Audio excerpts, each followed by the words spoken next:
السلام علیکم ورحمۃ اللہ وبرکاتہ۔ آج کے ہمارے بیان کا موضوع ہے زمزم کی کھدائی کا واقعہ۔ ویڈیو کو بنا سکپ کیے مکمل دیکھیں، اس سے آپ کی معلومات میں اضافہ ہوگا۔ اس سے پہلے آپ ہمارے چینل کو سبسکرائب کریں، بیل آئیکن کو پریس کریں، لائک اور شیئر کریں۔ نحمدہ ونصلی علی رسولہ الکریم، اما بعد فاعوذ باللہ من الشیطان الرجیم، بسم اللہ الرحمن الرحیم۔ حضرت ابراہیم علیہ السلام کے بیٹے حضرت اسماعیل علیہ السلام کے 12 بیٹے تھے۔ ان کی نسل اس قدر ہوئی کہ مکہ مکرمہ میں نہ سما سکی اور پورے حجاز میں پھیل گئی۔ ان کے ایک بیٹے کیدار کی اولاد میں عدنان ہوئے۔ عدنان کے بیٹے معد اور پوتے کا نام نزار تھا۔ نزار کے 4 بیٹے تھے، ان میں سے ایک کا نام مضر تھا۔ مضر کی نسل سے قریش بن مالک پیدا ہوئے، یہ فہر بن مالک بھی کہلائے۔ قریش کی اولاد بہت ہوئی، ان کی اولاد مختلف قبیلوں میں بٹ گئی۔ ان کی اولاد سے قصی نے اقتدار حاصل کیا۔ قصی کے آگے 3 بیٹے ہوئے، ان میں سے ایک عبد مناف تھے، جن کی اگلی نسل میں ہاشم پیدا ہوئے۔ ہاشم نے مدینے کے ایک سردار کی لڑکی سے شادی کی، ان کے یہاں ایک لڑکا پیدا ہوا، اس کا نام شیبہ رکھا گیا۔ یہ پیدا ہی ہوا تھا کہ ہاشم کا انتقال ہو گیا۔ ان کے بھائی مطلب مکہ کے حاکم ہوئے۔ ہاشم کا بیٹا مدینہ منورہ میں پرورش پاتا رہا۔ جب مطلب کو معلوم ہو گیا کہ وہ جوان ہو گیا ہے تو بھتیجے کو لینے کے لیے خود مدینے گئے۔ اسے لے کر مکہ مکرمہ پہنچے تو لوگوں نے خیال کیا یہ نوجوان ان کا غلام ہے۔ مطلب نے لوگوں کو بتایا یہ ہاشم کا بیٹا اور میرا بھتیجا ہے۔ اس کے باوجود لوگوں نے اسے مطلب کا غلام ہی کہنا شروع کر دیا۔ اس طرح شیبہ کو عبد المطلب کہا جانے لگا۔ انہیں عبد المطلب کے یہاں ابو طالب، حمزہ، عباس، عبداللہ، ابو لہب، حارث، زبیر اور عبد الرحمن پیدا ہوئے۔ ان کے بیٹے عبداللہ سے ہمارے نبی حضرت محمد مصطفیٰ صلی اللہ علیہ وسلم پیدا ہوئے۔ عبد المطلب کے تمام بیٹوں میں حضرت عبداللہ سب سے زیادہ خوبصورت اور سب سے زیادہ پاک دامن تھے۔ عبد المطلب کو خواب میں زمزم کا کنواں کھودنے کا حکم دیا گیا، یعنی حضرت اسماعیل علیہ السلام کے کنویں کو۔ اس کنویں کو قبیلہ جرہم کے سردار مزاز نے بانٹ دیا تھا۔ قبیلہ جرہم کے لوگ اس زمانے میں مکہ کے سردار تھے، بیت اللہ کے نگران تھے۔ انہوں نے بیت اللہ کی بے حرمتی شروع کر دی۔ ان کا سردار مزاز بن عمر تھا، وہ اچھا آدمی تھا۔ اس نے اپنے قبیلے کو سمجھایا کہ بیت اللہ کی بے حرمتی نہ کرو، مگر ان پر اثر نہ ہوا۔ جب مزاز نے دیکھا کہ ان پر کوئی اثر نہ ہوتا تو قوم کو اس کے حال پر چھوڑ کر وہاں سے جانے کا فیصلہ کیا۔ اس نے تمام مال و دولت، تلواریں اور زرہیں وغیرہ خانہ کعبہ سے نکال کر زمزم کے کنویں میں ڈال دیں اور مٹی سے اس کو لپیٹ دیا۔ کنواں اس سے پہلے ہی خشک ہو چکا تھا، اب اس کا نام و نشان مٹ گیا۔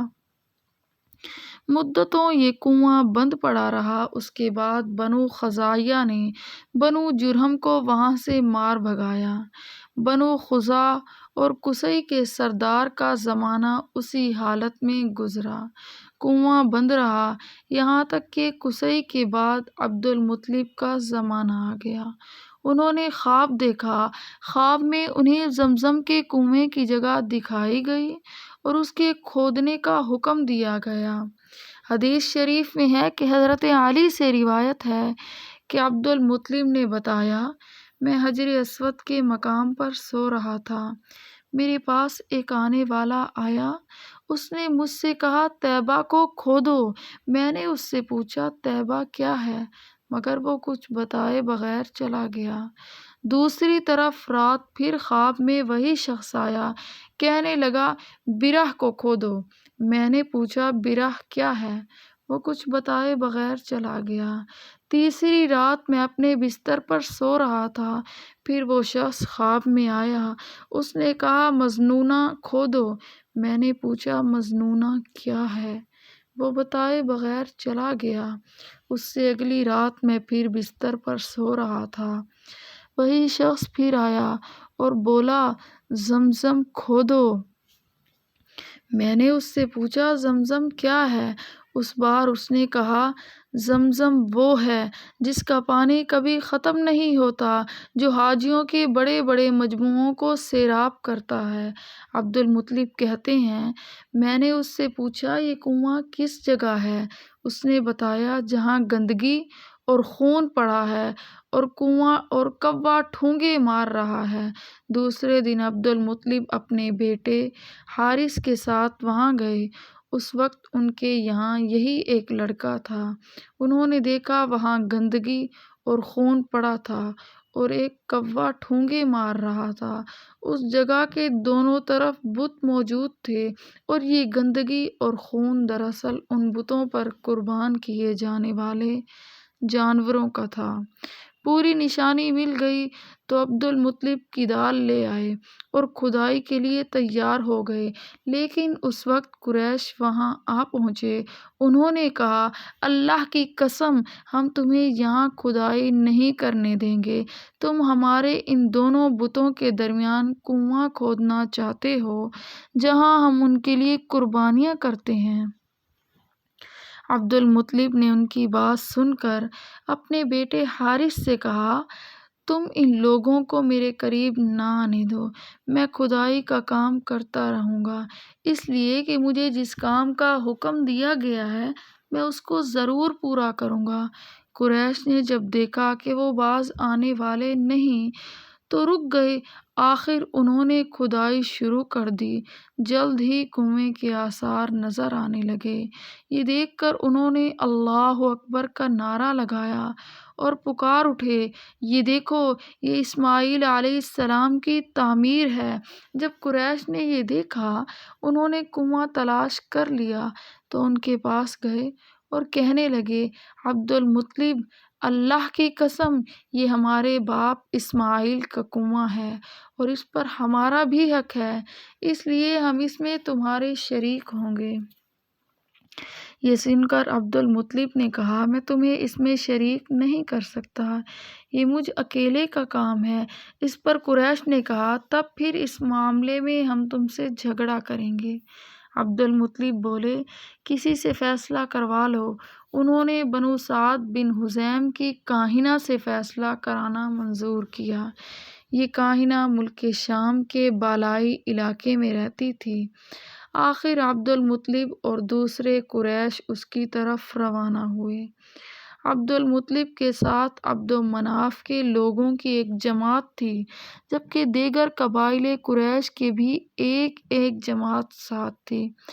اس زمانے میں ملک حجاز اور شام کے درمیان ایک بیابان میدان تھا، وہاں کہیں پانی نہیں تھا۔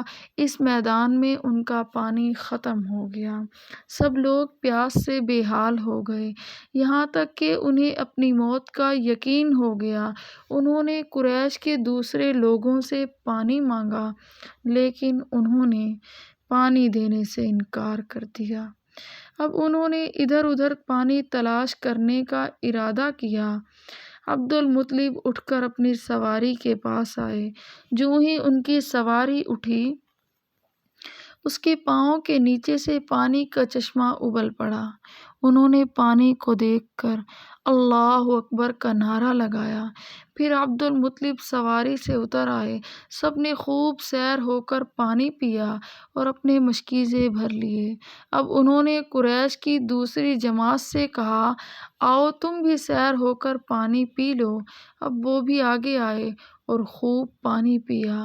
پانی پینے کے بعد وہ بولے، اللہ کی قسم ہے عبد المطلب، یہ تو تمہارے حق میں فیصلہ ہو گیا، اب ہم زمزم کے بارے میں تم سے کبھی جھگڑا نہیں کریں گے۔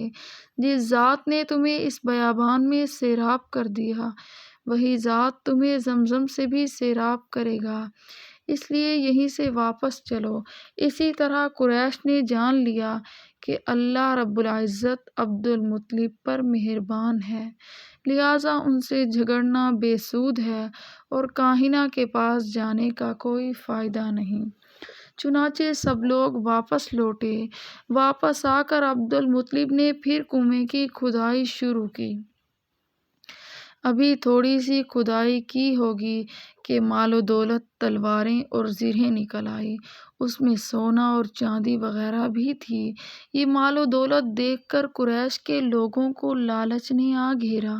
انہوں نے عبد المطلب سے کہا، عبد المطلب، اس میں ہمارا بھی حصہ ہے۔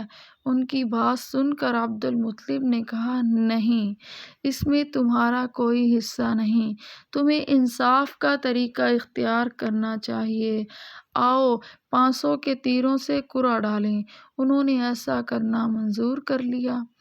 2 تیر کعبے کے نام سے رکھے گئے، 2 عبد المطلب کے اور 2 قریش کے باقی لوگوں کے نام کے پانسے پھینکا گیا تو مال اور دولت کعبے کے نام نکلا، تلواریں اور زرہیں عبد المطلب کے نام، اور قریشیوں کے نام کے جو تیر تھے وہ کسی چیز پر نہ نکلے۔